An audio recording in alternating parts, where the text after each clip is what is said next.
मीनार अनावृत कर रहे थे। यह एक इमारत का हिस्सा है। यह नींव है। यहाँ से थोड़ी मिट्टी हटाइए। उन्हें गैस्पर की हवेली की नींव मिल गई थी। हमें मिल गई प्रोफेसर, हमें मिल गई। अगर उन सिक्कों ने यह नहीं दिखाया था कि मगी वास्तविक थे, तो अब ठोस सबूत यहाँ था।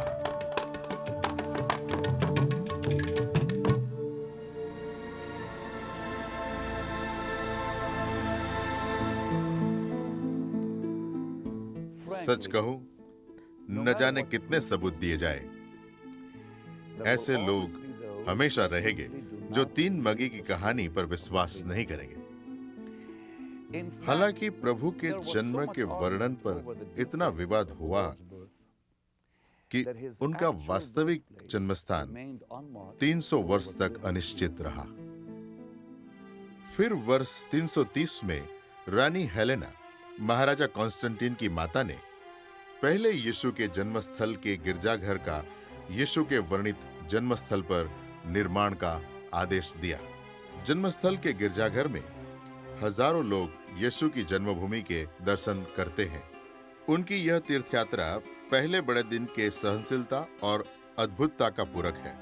जैसे वे उन पतले रास्ते से चलते हैं और वहां के प्रार्थना स्थान के दर्शन करते हैं, वो यीशु के उस प्रतापी आत्मा को पुनः अनुभव करते हैं। वह जन्म जो घटनाओं की ऐसी श्रृंखला शुरू करने वाला था जो दुनिया को हमेशा के लिए बदलने वाला था।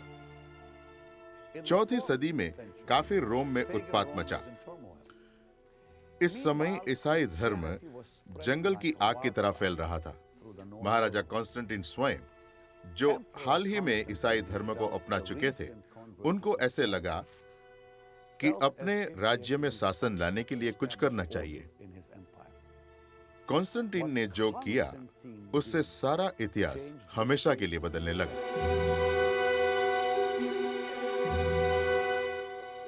313वीं सदी में उन्होंने ईसाई धर्म की पृथकता कम करने के प्रयत्न से काउंसिल ऑफ निसिया का संयोजन किया। इस संगठन का एक परिणाम यह हुआ कि इसने निसिन पंथ का निर्माण किया, जहां ईसाई धर्म के मूल सिद्धांतों का ढांचा बनाकर उसे स्वीकृति दी गई।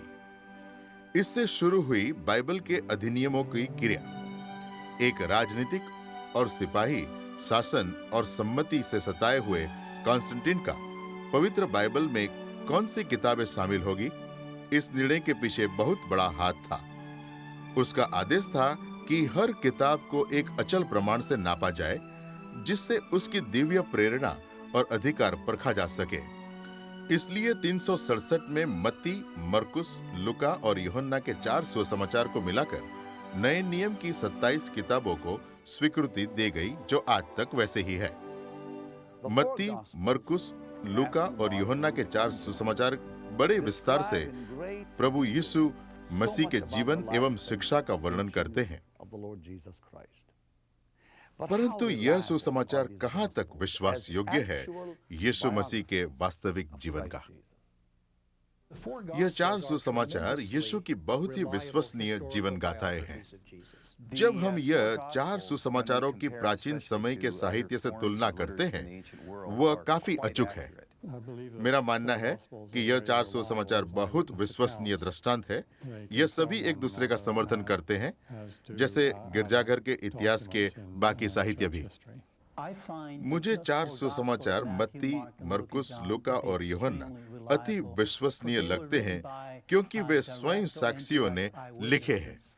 उदाहरण के तौर पर कुछ ऐसी सूक्ष्म बातें हैं जिनका कहानी से कोई लेना देना नहीं है, जो पुरातत्व शास्त्रियों ने पाई और 100% अचूक है। इस प्रकार का वर्णन काल्पनिक या देवगाथाओं में नहीं है। प्रत्यक्षदर्शी वृत्तांत के दौर ये 4 सुसमाचार यीशु के निकट के साथियों ने लिखे हैं, जो उनके जीवन और शिक्षा को अचूकता पूर्वक तस्दीक करने के लिए प्रेरित थे।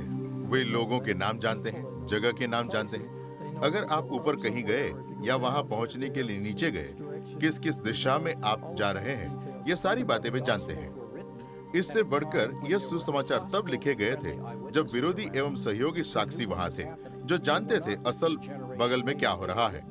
यह कोई अगली पीढ़ी में नहीं लिखी गई थी, वे घटनाओं के होने के निकट ही लिखी गई थी। चारों सुसमाचार वैयक्तिक लेख होने से 4 अलग अलग व्यक्तियों ने लिखे होने के कारण इनमें सूक्ष्म भेद है।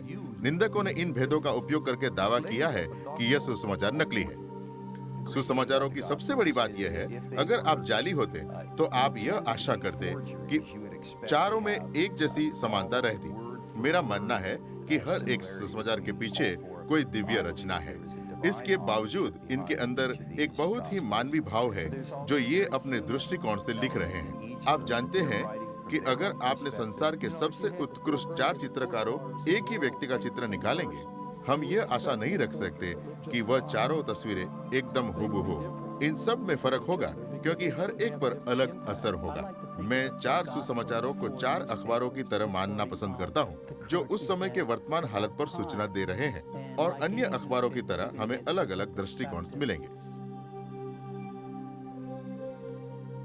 अगर हम यह मानते हैं कि यह 4 सुसमाचार वाकई यीशु मसीह के साथ चलने वाले आदमियों ने लिखे हैं, वह आदमी जिन्होंने अपनी आंखों से उनके जीवन की घटनाएं देखी, हम यह कैसे पता कर सकते हैं कि मत्ती, मरकुस, लूका और यूहन्ना ने लिखे वृत्तांत इतने वर्षों में दूषित नहीं हुए? हम ये कैसे जान सकते हैं कि यह शब्द अनुवाद की प्रतियों में कहीं खो तो नहीं गए? यह निश्चय करना जरूरी है कि हम आज जो बाइबल पढ़ रहे हैं, किसी भी भाषा में क्यों न हो, वही 2000 साल पुराना ग्रंथ है। जैसे हम यह सच्चाई का रोशनदान बाइबल की अचूकता की ओर मोड़ते हैं, एक अनोखी बात जो ध्यान देने लायक है, इस प्राचीन लेख का केवल विस्तार। प्लेटो की लिखाई के केवल 7 लेख के हिसाब में नए नियम के 5000 से अधिक लेख है, और हमारे विशेषज्ञ बताते हैं कि जब इन सभी भागों के लेखों को मिलाया जाए तो हम पाएंगे कि यह एक दूसरे से 99.5% मेल खाते हैं। कुमरान के पास डेड सी स्क्रॉल की एक रोमांचकारी खोज यह है कि अब तक 200 से 250 यशायाह स्क्रॉल साबुत है। अब हम यह देख सकते हैं कि 13.5 सदियों के पार इब्रानी ग्रंथ कैसे लिपिबद्ध किए गए थे। रोमांच की बात यह है कि इन सारे वर्षों के पार ये 99.9% अचूक है। परंतु यह कैसे संभव है कि यह लेख इतने वर्षों के पश्चात अपने उद्गम से इतने करीब है? यीशु के काल में यहूदियों में श्रुति परंपरा या पवित्र परंपरा का बहुत आदर था। किसी रब्बी के पास ऐसे शिष्य होना जो उनके साथ रहकर रब्बी की शिक्षा का हर शब्द याद करे दुर्लभ नहीं था। इससे जब रब्बी चल बसे, वे उनकी शिक्षा बिना बदले और बिना परिवर्तन किए प्रसारित करते, और वे उसे सुधार कर और विश्वसनीय बनाते। हम ये देखते हैं कि वह 4 सुसमाचार जैसे लिपिबद्ध किए जा रहे थे, पहले 30 वर्ष तक श्रुति से प्रचलित किए गए, जिससे वर्णन पक्का हो गया। दूसरी बात यह भी है कि प्राचीन काल में नकल करने वाले आज के हिसाब से भिन्न थे। हम बैठकर कुछ नकल उतारने का प्रयत्न करते हैं और उसमें काफी गलतियां हो सकती है, लेकिन प्राचीन काल में यह महत्वपूर्ण दस्तावेज थे और यह सुशिक्षित विशेषज्ञ थे ताकि वह विश्वास रहे कि जब वे नकल बनाए तो वह ऐतिहासिक रूप से अचूक हो। 2 पन्नों की नकल करने के बाद यदि आप एक गलती करते हैं तो आपको शुरुआत से दोबारा शुरू करना पड़ता है। आज के बाइबल पुराने प्रतियों की तरह उतने ही विश्वसनीय है, लेकिन क्या यह संभव नहीं है कि बाइबल केवल धार्मिक प्रचार ही हो? धार्मिक प्रचार में यह वृत्ति रहती है कि नायक को भव्य एवं निष्कलंक बनाया जाता है, परंतु ग्रंथों का असर उल्टा रहा है। हम जो देखते हैं, मैं उसे अच्छा, बुरा और विकृत कहता हूं। सारे मसले प्रकट किए जाते हैं और हम यह देखते हैं कि उनके होते हुए भी नर नारियां ओझल हो जाते हैं। तो क्या कोई दूसरे प्राचीन ग्रंथ है जो बाइबल में लिखी वास्तविक घटनाओं को बदल देता है? यीशु नाम मसीह के रूप में नए नियम के बाहर बड़े अनोखे स्थानों पर देखने में आता है। दच्चिनस, पहले सदी का एक इतिहासकार, यीशु का जिक्र करता है। सर्टोनियस, प्लाने द यंगर और फिलास ने भी ईसाई आराधना और कष्ट के बारे में लिखा है, जो नए नियम के वृत्तांत से मेल खाता है। मुसलमानों के कुरान भी यीशु का उल्लेख करते हैं। यहूदी तालमुद भी उनके जीवन के विशेष प्रसंग का समर्थन करती है। हमारे पास लेख है जैसे जोसेफस यहूदी में, मिलियू जो पश्चात लिखता है और हमें छोटी कड़ियां मिलती है ऐतिहासिक यीशु की। प्रमाण स्पष्ट है। नास्तिक आपको कल्पना कराना चाहते हैं उससे कहीं अधिक स्पष्ट। अनेक विद्वान निसंदेह प्रमाण से सहमत है कि पवित्र बाइबल एक विश्वसनीय दस्तावेज है जो प्रामाणिकता से यीशु मसीह के जीवन की नोंद करता है। जब हम गलील के इस व्यक्ति की बात कर रहे हैं तो क्या उसके बारे में और जानने में और रुचि नहीं होगी? उसके निवास स्थान के बारे में अधिक जानकारी और किस तरह का जीवन था जब प्रभु का मेमना इस धरती पर चल रहा था। पुरातत्व शास्त्र का असली मोल यह है कि बाइबल के पात्र किस माहौल में रहते थे, यह हमें दिखाता है। पिछले कई वर्षों से उत्तर इस्राएल और दक्षिण सीरिया में काफी खुदाई चल रही है, जो वास्तविक रूप से वह प्रांत है जहां यीशु बड़े हुए। जैसे कि नसरत के कुछ मील दूर जहां यीशु ने बचपन गुजारा, वहां सिफोरिस नाम का गांव है। इसे बहुत ही लाजवाब खुदा है। आश्चर्यजनक वस्तुएं बरामद हुई है और यह गांव नासरत के इतना पास है कि हम सिफोरस में जो कुछ मिलेगा उससे यीशु जिस हालत में रहते थे वह समझने में मदद होगी।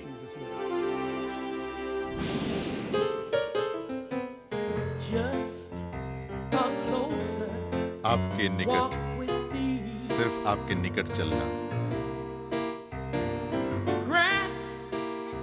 अगर चाहो तो यीशु में स्वीकार करो।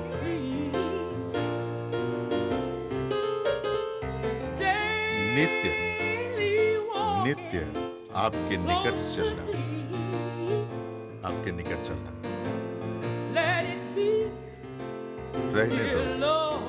रहने दो प्यारे प्रभु, रहने दो। मैं निर्बल हूँ, मैं बहुत निर्बल हूँ, पर तुम हो शक्तिशाली। यीशु, यीशु, मुझे बुराइयों से दूर रखो। मैं तुम्हें क्षमा करता हूँ।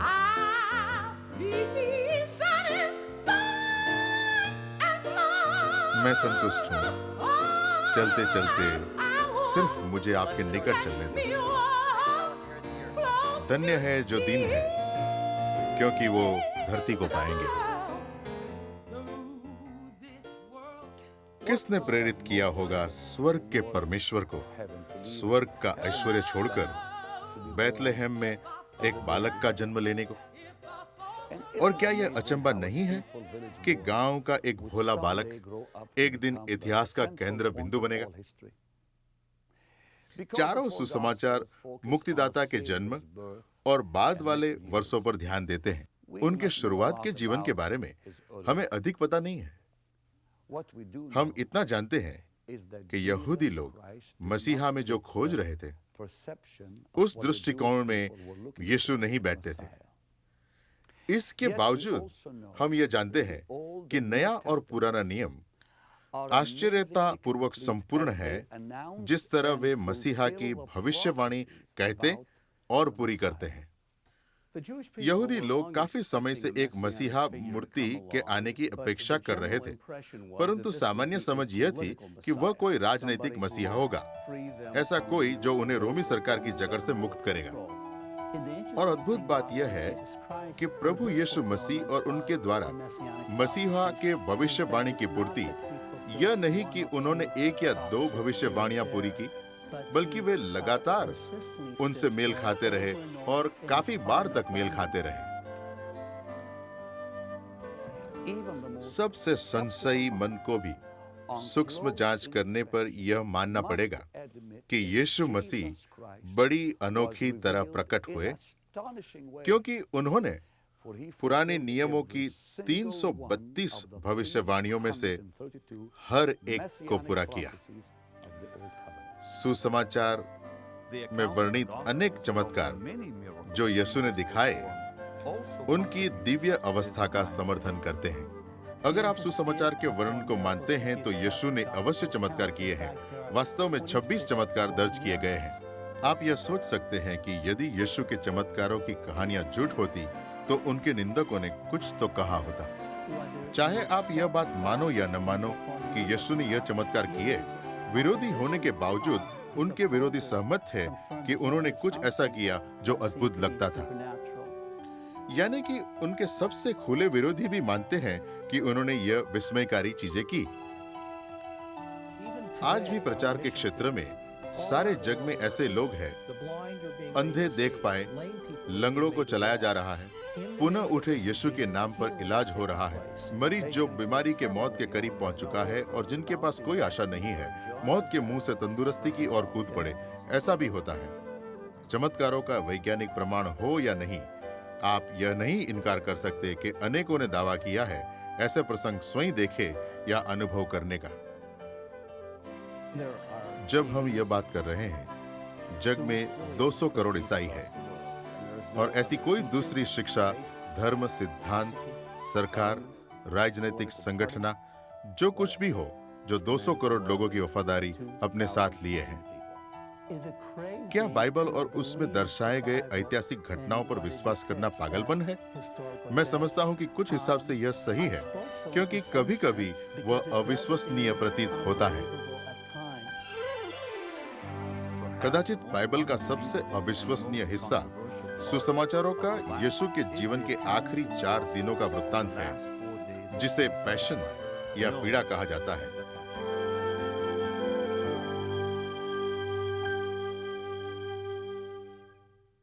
कदाचित बाइबल का सबसे अविश्वसनीय हिस्सा सुसमाचारों का यीशु के जीवन के आखिरी 4 दिनों का वृत्तांत है, जिसे पैशन या पीड़ा कहा जाता है। उनके अंतिम दिनों की ओर ले जाने वाली घटनाएं और यीशु मसीह की पीड़ा का विस्तार पूर्वक वर्णन पुराने नियम के भविष्यवक्ताओं पहले ही कर चुके थे। यह शब्द स्वयं परमेश्वर ने लिखे हैं। फिर भी यीशु मसीह का हौसला और विश्वास ही था जिससे वे हर दिन सनातन के प्रकाश बिंदु में बेहतर खड़े होकर इस धरती पर जिए, अपनी आखिरी क्षणों तक, जो उनकी परम आहुति में समाप्त हुई। चलिए और सूक्ष्मता से जांच करते हैं कि उन अंतिम दिनों में क्या हुआ। और यूहन्ना का सुसमाचार पहले अध्याय 29 से छंद में घोषणा करता है, परमेश्वर के मेमने को देखो जो जगत के पाप को हर ले जाता है। जैसे जैसे प्रभु की ख्याति बढ़ी, वैसे वैसे यहूदी महायाजकों या सुनेंद्रियों का संशय भी बढ़ा, और स्वयं महायाजक कैफा से अधिक संशयी और डरा हुआ कोई भी नहीं था। हम कैफा को ऐतिहासिक तौर पर अनेक निकासों से जानते हैं, जैसे कि जोसेफस एक प्राचीन इतिहासकार कैफा के बारे में बात करता है, अतः वह एक व्यक्ति है जिसे हम इस तरह काफी समय से जानते हैं। 1990 में एक अकस्माती अद्भुत खोज की गई। यरूशलेम के शांति वन में पुरातत्व शास्त्रियों को एक ऑस्सुअरी बरामद हुई। ऑस्सुअरी एक छोटा सा हड्डी का डिब्बा था, जिसमें अपने गुजरे हुए प्रियजनों की अस्थियां हमेशा के लिए रखी जाती थी। आपके हाथ किसकी अस्थियां हैं, यह जानने के लिए लोग डिब्बे को कपाट में रखाते समय उसके नीचे उनके नाम कुरेदते थे। सबके अचंभे के लिए एक डिब्बा मिला जो कैफा के परिवार के बारे में बता रहा था। जो अस्थियां उस डिब्बे से बरामद हुई, उनमें एक 60 वर्ष के मर्द की हस्तियां थी। डिब्बे पर कुरेदा हुआ नाम और तारीख सुसमाचार में वर्णित कैफा से आश्चर्यजनक मेल खाते थे। यह सब जोड़ने पर आप सोचेंगे कि संभवतः हमारे पास उस व्यक्ति की वास्तविक हड्डियां हैं जिसने यीशु की न्यायालय में सुनाई की।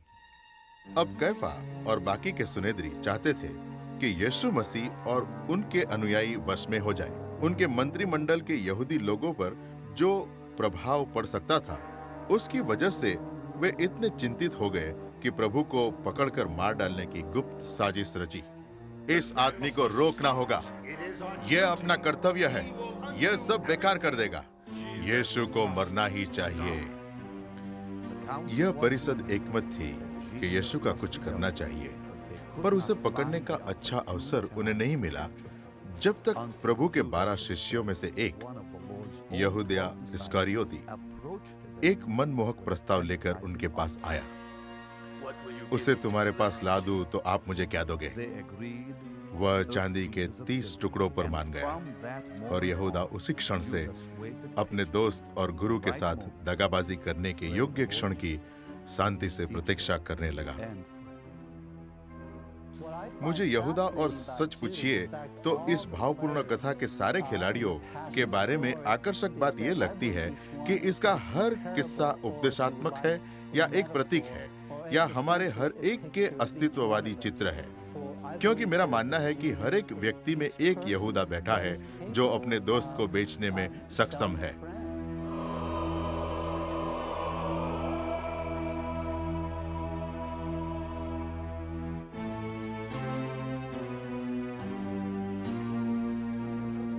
फसह पर्व की पहली रात यीशु मसीह अपने 12 शिष्यों के साथ भोजन के लिए बैठे। यही भोजन अंतिम भोजन कहलाता है और इसी निर्णायक भोजन के समय प्रभु यीशु ने अपने धर्म प्रचारकों को अगले थोड़े ही दिनों में जो भयानक घटनाएं होने वाली थी उन्हें अवगत कराया। भयग्रस्त और आशंकाग्रस्त समूह को प्रभु ने बताया कि धर्म ग्रंथों के अनुसार उनका विश्वासघात किया जाएगा और उन्हें क्रूस पर चढ़ाया जाएगा। उन्होंने बताया कि उन्हीं में से एक दगाबाज निकलेगा और बाकी सब स्वयं को बचाने के लिए उन्हें पहचानने से इनकार करेंगे।